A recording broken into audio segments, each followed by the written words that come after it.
It's funny how your life can look perfect to everyone, except you. Every morning, I used to walk into that glass office tower like I built the thing myself. 11 years in the same company. Promotions, awards, trust. I even had my own parking spot. People greeted me by name. The janitor knew my coffee order. That guy's solid, they'd say. Reliable, smart, loyal. Yeah, loyal. Until that loyalty turned into a leash, and I realized I was just being fattened for the slaughter. Let me take you back. It was a Wednesday. The kind where the sun shines, emails ping rhythmically, and the smell of fresh brewed office coffee makes even fluorescent lights feel cozy. I was sipping from my #1 project manager mug and finalizing a report that had taken me 3 months. The project? A multi-million-dollar logistics overhaul for a major client. My baby. That's when I heard the elevator ding. Now, we were used to new interns and surprise audits. But that day, the air changed. He walked in like he owned the place, because one day, he probably would. Nathaniel, 26 years old, lived in a penthouse, drove a car that cost more than my condo, slick hair, expensive watch, and the kind of smile you only wear when you've never been told no. "Hey, Pops," he shouted, dropping his duffel bag on reception. Yep, Pops, the CEO's only son. Suddenly, my boss, the man I had worked under for over a decade, stood up like a kid seeing Santa. "Everyone, meet my son, Nathaniel. He's gonna be shadowing us for a while. Real sharp mind. Harvard business. Right, son?" Nathaniel grinned and shrugged. "Yeah, something like that." Everyone clapped. Except me. I knew that look.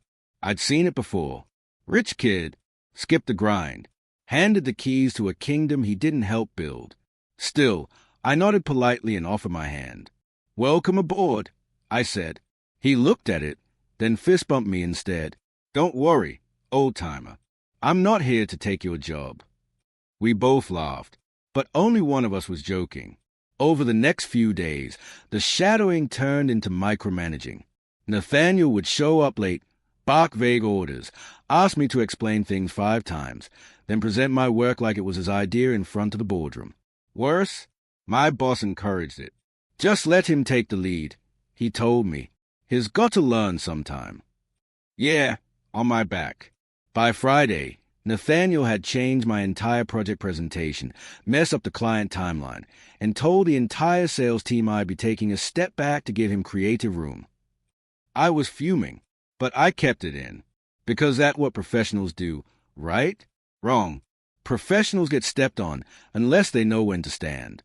What no one knew was, this wasn't my first corporate rodeo. I'd seen sons like him come and go, and every time, I took notes. Not for gossip, for insurance. See, I'd built this company's back-end systems. I had access logs, version trails, every document timestamped. When someone messed with the records, I saw it. So while Nathaniel thought he was writing his success story, I was saving the receipts for the final chapter. He thought he walked into his future. But what he really walked into was my office, my project, my territory, and if he wanted a war, I'd gladly sharpen the knives. They say keep your friend close and your enemies closer. But no one ever tells you what to do when your enemy sleeps on a silk pillow and calls your boss dad. Nathaniel wasn't shadowing anymore. He was infecting. In the span of 1 week, he'd already rebranded the internal project folders, changed task assignments without notice, and told the client we'd be using a faster, modernized approach without even asking me. I spent more time fixing his messes than doing my actual job, but I stayed quiet. Why? Because rats always show their tails if you give them enough rope. One morning, I walked into my office and my login didn't work. I tried again. Access denied. Weird. I called IT. They said someone had restructured the permissions tree, and I was flagged for potential security risk. That was no accident. I knew who did it. I walked straight to the conference room, where Nathaniel was entertaining 2 junior developers like he was Steve Jobs. "You touched the access list?" I asked, holding my frozen laptop. He leaned back smugly. "IT told me you had outdated clearance. Thought I'd speed things up." Without telling me, He shrugged.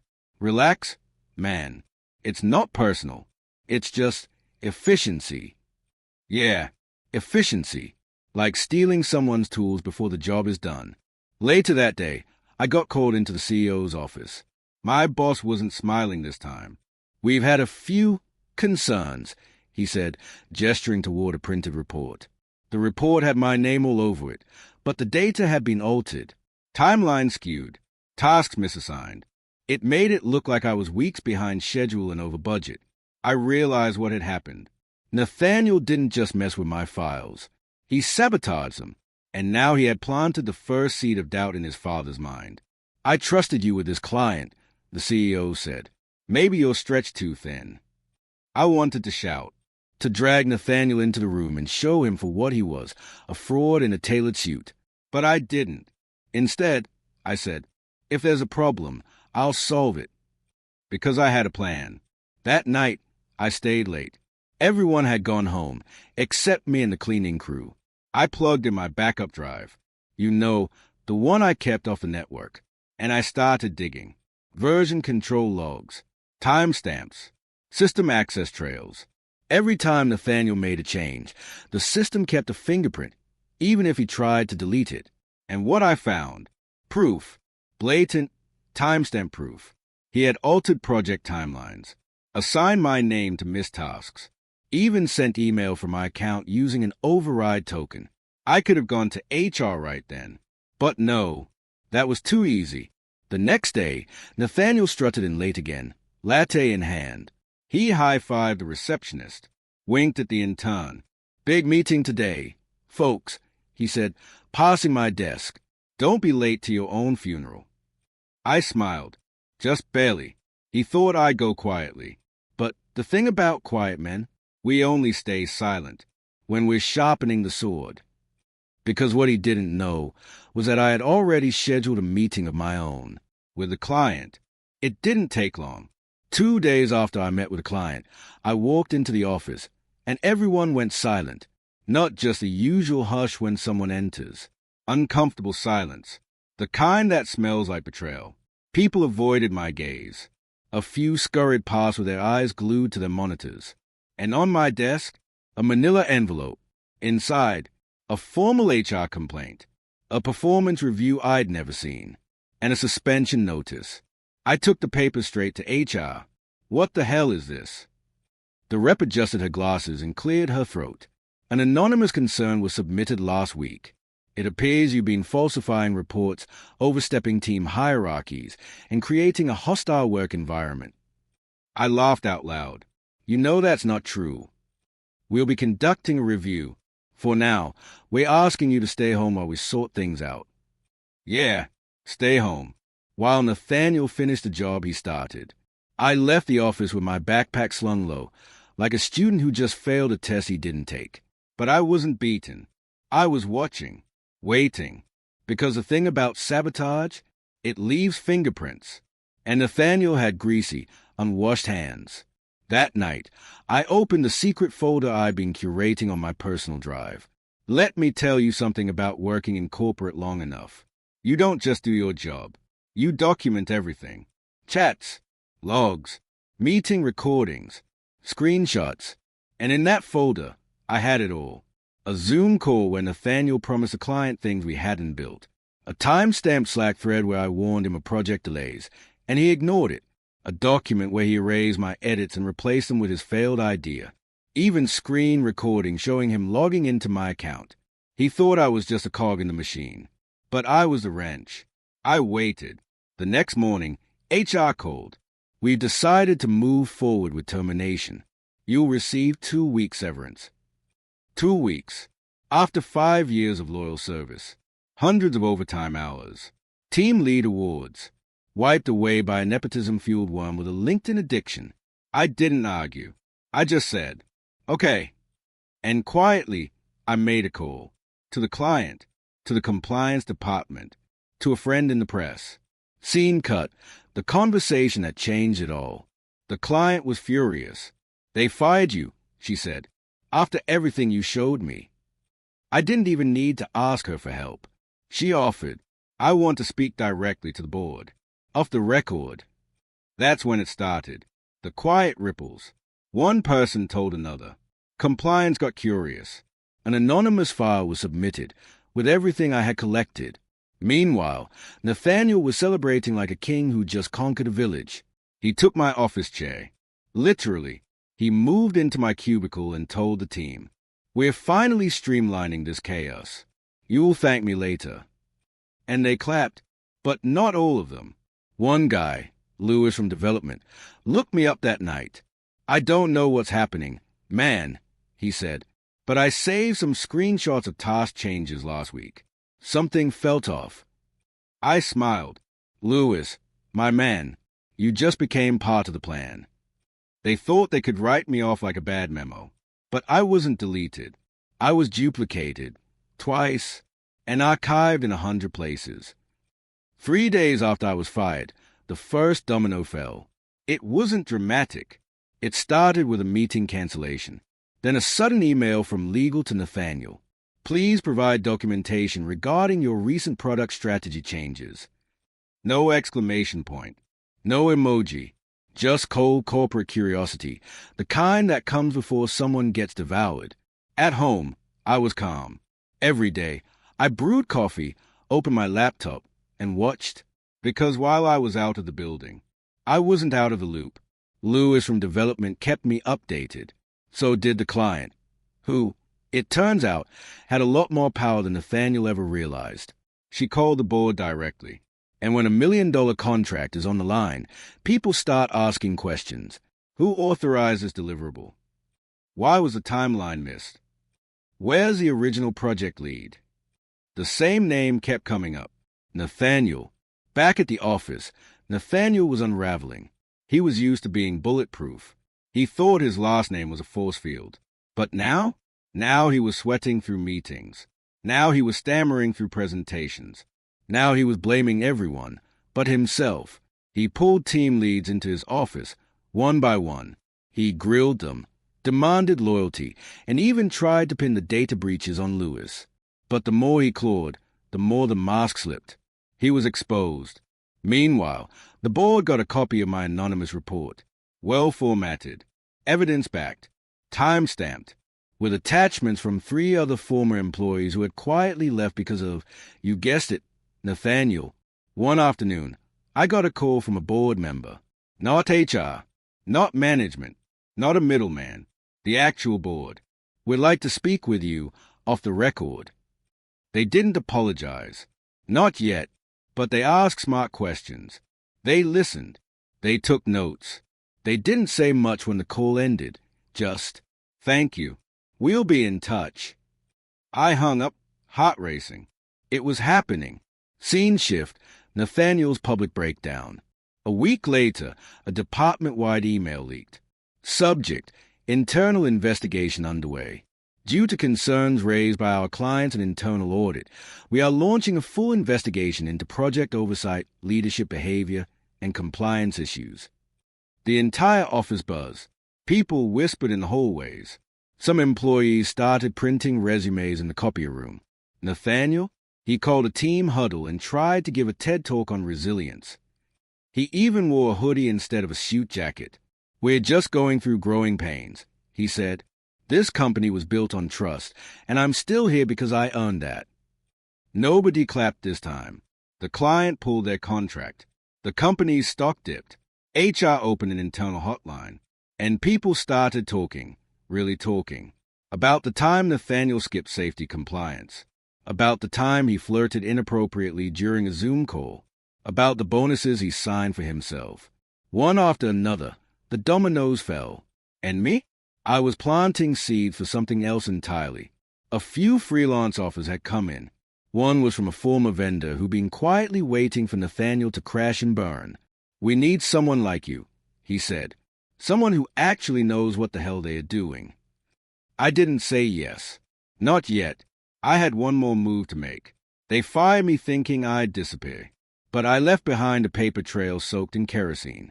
All it needed was a spark. 2 weeks after I got fired, I walked back into the building. Not as an employee. As a guest. I wore a clean navy blazer, The kind you save for weddings or revenge. The receptionist, a temp, not the usual one, stood up and asked, "Who are you here to see?" I smiled. "The board."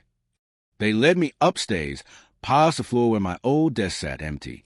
Nathaniel's office door was closed. His nameplate was gone, replaced by a printed sheet of paper taped to the frosted glass. "Do not disturb, under investigation." The corner was curling, just like his reputation. Inside the boardroom, the mood was cool but cordial. They offered me coffee. This time, I said yes. They didn't waste time. "We've completed the internal review," the chairman began. "Your documentation was thorough." Another member added, "We believe it's time we talk about what comes next." They weren't just fixing the problem. They were rebuilding from the wreckage. They didn't offer me Nathaniel's job. That would have been too clean. Instead, they offered me control over the project he ruined. A team, a budget, autonomy, with one line in the contract that felt like poetic justice. Reports directly to the board, not through the CEO. In short, I outranked him now. Nathaniel wasn't fired. Not yet. That would have been too easy. He was suspended, pending final results of the audit, which meant he was technically still around, hovering like a bad smell in the hallways, trying to look busy when no one needed him. I passed him once in the parking lot. He was wearing sunglasses and pacing on a phone call, trying to sound powerful. But the moment he saw me, he stopped talking, just stared, like he couldn't decide if he hated me or feared me. Probably both. Inside the office, my return caused a stir. People whispered. Some smiled. A few gave me quiet nods, like soldiers seeing a general return to battle. Lewis fist-bumped me near the water cooler. "Told you," he said. "You were the brain of this place." He was just a haircut.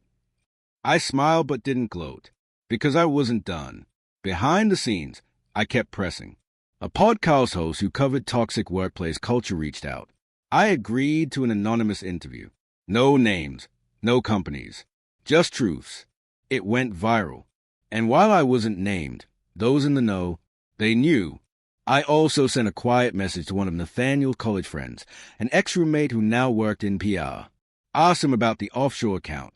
I wrote, just that, nothing else. Let's just say the walls started closing in faster after that. The client who canceled their contract, they reached out again. They liked the changes the board made. They liked me. We signed a new deal, one that was twice the size and half the drama.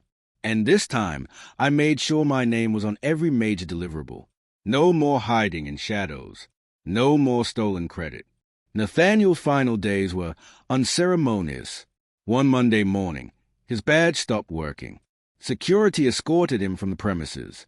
He didn't shout, didn't protest, just handed them his phone, his laptop, and, ironically, a stapler that belonged to the supply closet. Some said he cried in his car. Others said he threatened legal action. But in the end, he faded out like a bad memory. As for me, I didn't take his office. I turned it into a team room, glass walls, natural light, no nameplate on the door. Because this time, I wasn't building an empire around one name. I was building something better, something that couldn't be stolen.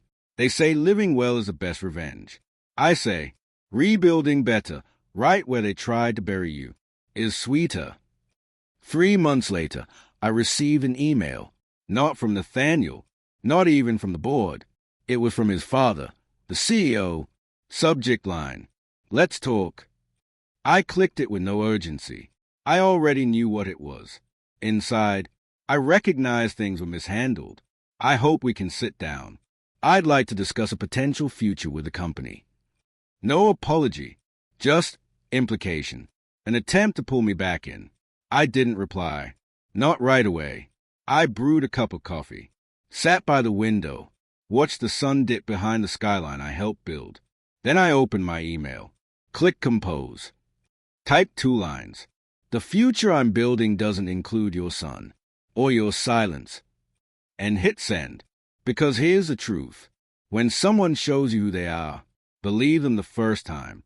Nathaniel thought connections were power, that being the son of the CEO meant immunity. But power without character? That's just noise. And noise fades. I didn't need his title. I had reputation. I didn't need revenge. I had respect. And I didn't need validation from men who sat at the top of ladders they didn't climb. I built my own ladder, one honest rung at a time. And people noticed. Other companies started calling. Startups, giants, non-profits. Even a tech firm in Austin offered me a partner track position. But I stayed where I was, for now, because rebuilding something broken and making it better, that was worth more than a shiny new offer. I hired Lewis officially, brought in a couple of interns Nathaniel had once mocked in interviews, gave them real tasks, real mentorship.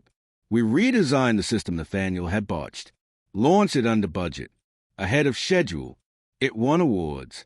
And every time my name was mentioned on stage, I just smiled, quietly. But there's one last piece, one last move I haven't told you about. Remember that HR rep who stayed quiet when I was fired? The one who printed the form and said, "I'm just following instructions." Yeah, she applied to join my new team. Her resume came across my desk. I could have rejected it, could have ghosted her. But instead, I scheduled an interview. She walked in, nervous. "I know I didn't do the right thing," she said immediately. "I didn't know how to stand up to him. I froze. And I'm sorry." I paused, watched her eyes. There was no spin, no excuses, just honesty. So I leaned forward and said, "Let's talk about how you plan to never freeze again."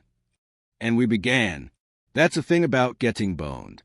You can let the fire consume you, or you can learn to walk through it with purpose. I didn't just survive what happened to me.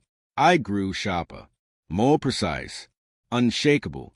So when you hear stories about office politics, toxic bosses, entitled kids climbing corporate ladders, remember this one. Not because I got fired, but because I got free. He thought firing me was the end of my story. Turns out, it was just the start of my legend. If you've ever been wronged by someone with a last name more powerful than their work ethic, share your story. Tag someone who needs to hear this. Because sometimes, justice was a name badge. And sometimes, it writes a final email.